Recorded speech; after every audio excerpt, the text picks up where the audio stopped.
Hello and welcome. This is Jennifer McGuire. Today I'm really honored to have a guest artist that I think is incredible. I have been following her work for some time and I'm really excited to finally be able to share it with you. Her name is Yana Smakula. Now I'll be honest, she created this guest video for me about a year ago and I'm just now getting my act together into sharing it with you. But it works out okay because over the last several months, Yana seems to have created so many incredible cards for her blog. She shares a lot of different ideas. What's great about Yana's work is she's great with color, and she takes a unique approach to stamps and uses stamps that I love in ways that I never would have thought of. She'll take a background stamp and stamp it repeatedly at an angle to create a unique looking card like the one that you see here. So I really find her work very inspiring, and I encourage you to go over to her blog and her YouTube channel and check it out because you'll be blown away by what she has to share. For her card today, Yana is going to show how she created a unique card with masking inspired by something she saw on Pinterest. Hi everyone, this is Yana and I am super excited to be doing this guest video on Jennifer's blog. So today I will be showing you how I make a card, and on my blog I have a regular feature called Inspired by Pinterest, and what I do in that feature is I pick a photo that I find on Pinterest and I use it as an inspiration or as a starting point for my card. So today I'm going to be using this photo here. I'm going to insert the picture that I found on Pinterest, and I will be using the second row, second column clock that you can see here, and I will try to create something similar on my card today. I will be doing lots of masking, a ton of stamping of course, and hopefully I'll end up having something really nice and beautiful by the end of this video. So to create my mask, I'm going to start with this regular white paper. This is just some printer paper. You can use masking paper for this, but I don't have any, so I'm using regular thin printer paper. Make sure to use something thin. I also have these two circle dies. These are from Spellbinders, but you can use any other circle type dies from any other manufacturer. You know, it doesn't really matter. So I'm going to place, I'm going to create my first mask. I'm also using a little bit of washi tape to hold my die in place. I don't want it to shift or move while I'm die cutting, and I'm going to get my die cutting machine here and run this through and die cut my machine from Spellbinders, but you can use any other die cutting machine for this. So here I have my mask ready, and I am going to keep both pieces. So I do want this negative part and I do want this positive part as well. Okay, so I have a card, a piece of cardstock, and this is 4 by 5 1/4. This is just some regular white cardstock. Any kind of white smooth cardstock is going to work, and I'm going to place my mask on top of it. I'm just trying to have it like across the light so I can see where I'm actually placing that mask, if it's centered. And I do want to hold this in place. You know, I don't want to hold it with my fingers all the time, so I'm going to use this repositionable adhesive by Scrapbook Adhesives. Okay, and it's secured. Now what I need to do is I need to find the center of this piece and then cut a little portion out, sort of make like a pie chart kind of mask. So I'm going to do that by folding this in half and folding it another once again in half. Now I have a center. I'm going to use my scissors and simply just cut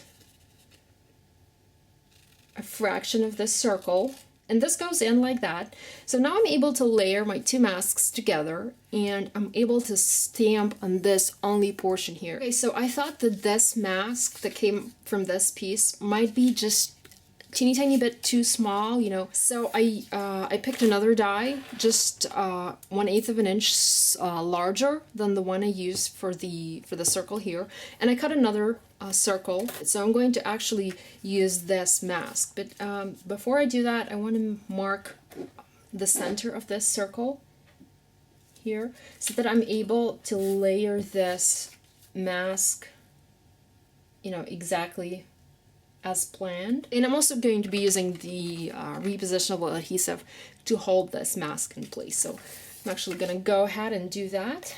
Add some adhesive. I'm going to move on to the actual stamping. So I have this stamp from Hero Arts. Really like it. You know, it's one of their smaller woodblock stamps, but it has a bunch of different patterns here, you know, a bunch of different designs. You have a little wood grain, and then you have a floral pattern, you have a script. So lots of different designs, and I think these are going to look great when combined together with different inks, different colors of inks. Okay, so I also made one more mask with a slightly smaller opening, you know, just in case I want to make smaller stamped and masked areas. So I have this stamp from Hero Arts, and I will be using this pigment ink from Clear Snap to do my stamping. You can use pretty much any kind of ink. Just a word of advice: some dye inks might bleed through your mask, so you know, you might want to test it first before you do the actual stamp. I'm going to start by choosing this dark blue color. This is Abyss. I'm going to ink a portion of my stamp here. Let's see, which one do I like best? Okay, let's do this one first. So I don't need to ink the entire stamp because this is just such a small opening here. I only need to ink a portion. But then again, I need this portion to be large enough so that I do cover the entire area. You know, since this is not a clear stamp, I won't be able to see exactly where I'm stamping. I want to make sure I have, you know, plenty of ink just to be sure. So I know this is the center, so I'm kind of trying to eyeball and align everything. Then press my image, press my stamp, okay, and lift my stamp. And voila! My first impression is ready. Now I need to lift my mask, okay. And I do have some adhesive residue left, but that's okay. I can just rub it away with my finger. This is the beauty of repositionable adhesive. Okay, so now I'm rotating my mask, and I'm keeping an eye on that little pencil mark that I have here. So this is my center, and I'm adhering that mask again. Now, because this is a pigment ink, it's going to take a little bit longer to dry. So, you know, make sure not to smear any of it. You know, just let it sit and dry on its own. So moving on to a next color, and I'm going to be using this green, which is a turtle color. Okay, now it's time to ink another portion of my stamp. Again, I'm inking a slightly larger portion just to make sure I don't have any unstamped areas on my project.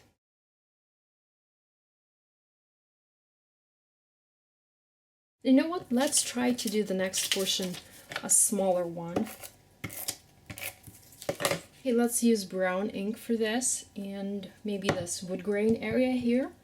Okay, and it might not stamp very well towards, you know, the center, because I do have a mask there, but it's okay. I'm going to cover that center part with little arrows that point, you know, in different directions, just to complete my clock. And you can also try to lift your image up and press from the back of your paper, you know, just to get a better impression.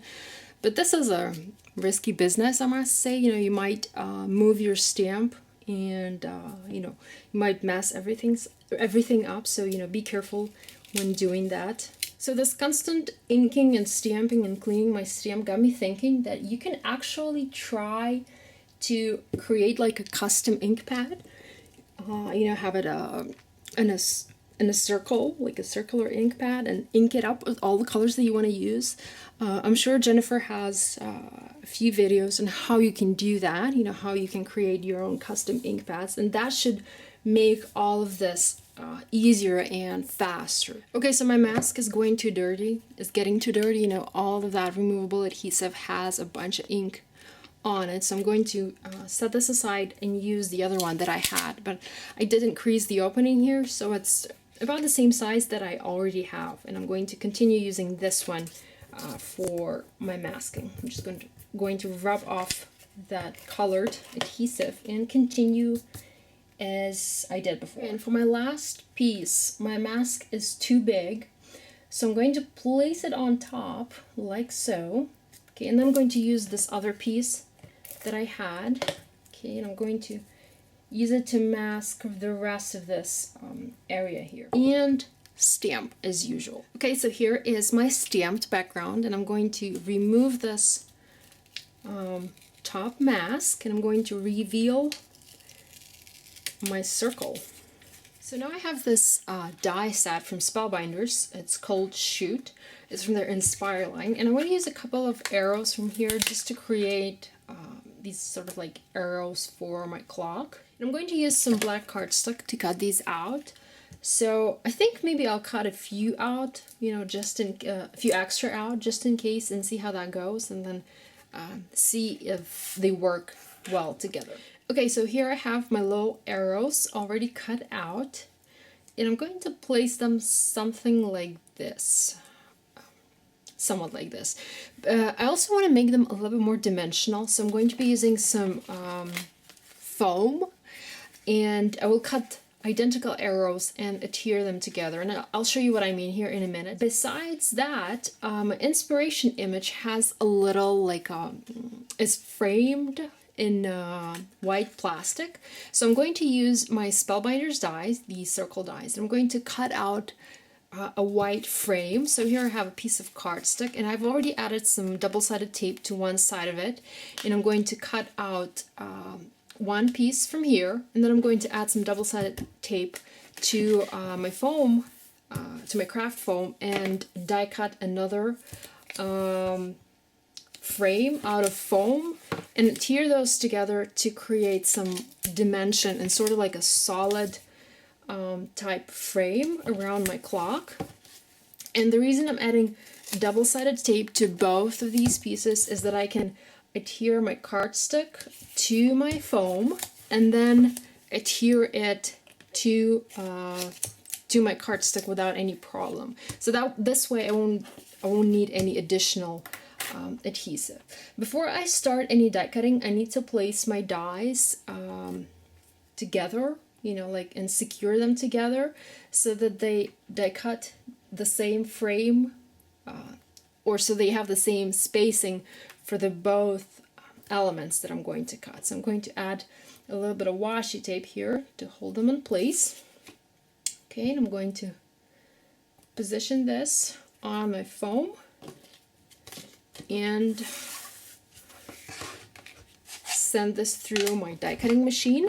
Now there are different kinds of foam, you know, there's a thicker and a thinner foam, so I would recommend using a thinner one. Okay, so I have my two frame pieces cut out and I'm going to adhere them together. And I'm also going to use this to die cut these extra dimensional arrows for my clock.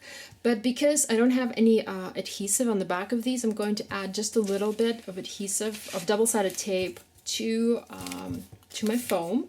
So this is actually going to make it adhesive on both sides. So they cut nicely all the way through, but like I said before, that's because this is a thinner foam. It might not go as good, it might not cut as well if you're using a little bit a thicker foam. So, you know, just keep that in mind when you're looking for a craft foam for a project like this. And I could have used a dimensional adhesive for this, but since this is such a tiny and detailed die cut, I didn't want to play, you know, with all these teeny tiny pieces of adhesive, so I decided to use craft foam instead. Okay, so now I have this cool arrow that is black on the top and blue on the side. And I still have the adhesive on the back that I can easily adhere it to my final project. Okay, because this little arrow is going to be placed on top of that larger one, I might need to add another layer of this foam. Okay, so here it is, and I actually need to cut it in half or in two pieces because it is going to have an opening to sit on top of that other arrow. Okay. And this time I only had adhesive on one side because I am using the double-sided adhesive that was already there on the opposite side of the arrow.